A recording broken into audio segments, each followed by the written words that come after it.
Assalamualaikum warahmatullahi wabarakatuh. Bertemu kita lagi dalam Pendidikan Islam tahun 5, bawah bidang ibadah dengan tajuk Tayamum bahagian 2. Sebelum itu, kita lihat objektif pembelajaran pada hari ini, iaitu murid dapat pertama menghuraikan 3 antara syarat-syarat tayamum dengan betul.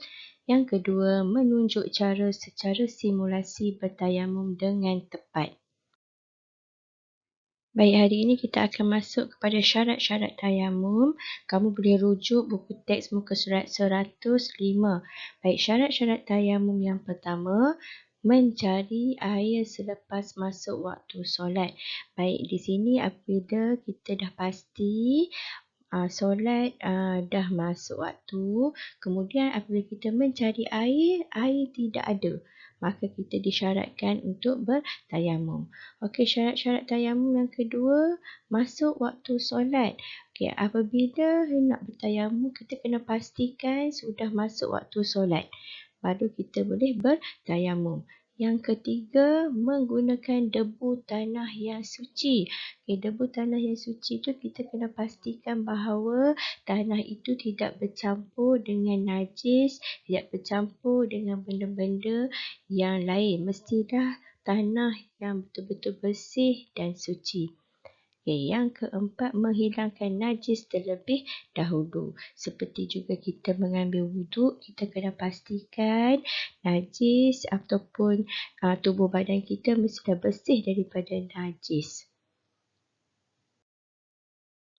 Rujuk buku teks muka surat 106 di bawah tajuk cara-cara bertayamum. Baik, dalam muka surat 106 dalam buku teks kamu akan lihat bagaimanakah tata cara bertayamum. Okey, cuba kita lihat satu persatu daripada permulaan sehinggalah kepada akhir tata cara bertayamum. Okey, yang pertama, okey, lihat gambar rajah dan juga penerangan yang dituliskan di bawah, iaitu tekap kedua-dua tapak tangan pada debu tanah yang suci. Apa yang dimaksudkan dengan tekap kedua-dua tapak tangan? Jari-jari kamu perlu dibuka.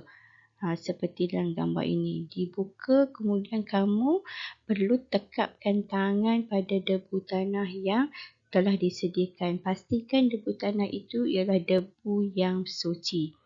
Okey. Langkah yang kedua, selepas kita tekap, kamu perlu nipiskan debu pada kedua-dua tapak. Okey, kita macam buang sedikit tanah yang melekat pada debu, kita nipiskan debu tanah yang ada pada tangan kita. Kemudian barulah kita pergi langkah yang ketiga, iaitu sapukan debu suci ke muka sambil berniat. Okey, sambil berniat. Kemudian yang keempat, ulangi tekap kedua-dua tapak tangan pada debu tanah yang suci dan nipiskan. Ulang semula langkah yang pertama tadi untuk langkah yang kelima, iaitu sapukan debu yang suci pada tapak tangan kiri ke bahagian bawah tapak tangan kanan hingga ke siku. Kemudian langkah yang terakhir, ulangi menyapukan debu yang suci pada tapak tangan kanan ke bahagian bawah tapak tangan kiri hingga selesai. Baik, di sini ada info di mana seperti yang saya maklumkan sebentar tadi, sebelum ini, kita kena pastikan debu tanah yang digunakan itu tidak bercampur dengan najis, dengan tepung, dengan kapur dan sebagainya. Kemudian, debu tanah itu tidak boleh digunakan banyak kali. Maksudnya, kalau kita guna sekali, buang. Apabila kita hendak bertayamum kali kedua, kita kena guna debu tanah yang lain. Okey, yang ketiga, sekali tayamum hanya untuk satu solat fardu sahaja dan beberapa solat sunat. Okey, maksudnya kalau kita gunakan tanah, debu tanah untuk tayamum solat zuhur, maka kita tidak boleh guna lagi untuk solat asar, maghrib dan isyak. Okey, hanya untuk satu solat fardu sahaja dan beberapa solat sunat. Baik, ada dua tugasan untuk hari ini. Kita boleh lihat yang pertama, latihan pengukuhan. Hasilkan peta bulatan seperti dalam gambar rajah di sini. Peta bulatan tentang syarat-syarat tayamum dan tulis dalam buku latihan ulum syariah. Kemudian kamu perlu isi borang Google Form selepas menyiapkan tugasan yang diberikan. Baik, seterusnya. Tugasan yang kedua, projek amali tayamum, di mana setiap murid perlu melakukan amali dengan cara tayamum yang betul.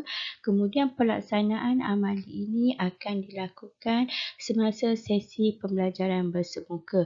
Jadi diharap semua murid dapat melakukan persediaan dalam tempoh beberapa hari sebelum kita bertemu semula secara pembelajaran bersemuka pada minggu hadapan. Itulah sahaja pembelajaran kita untuk hari ini. Selamat kembali semula ke sekolah. Kemudian sila pastikan semua tugasan yang diberikan dapat disiap dan dilengkapkan sepenuhnya sebelum sesi persekolahan bersemuka bermula pada minggu hadapan. Tulis hari dan tarikh mengikut masa tugasan yang diberikan.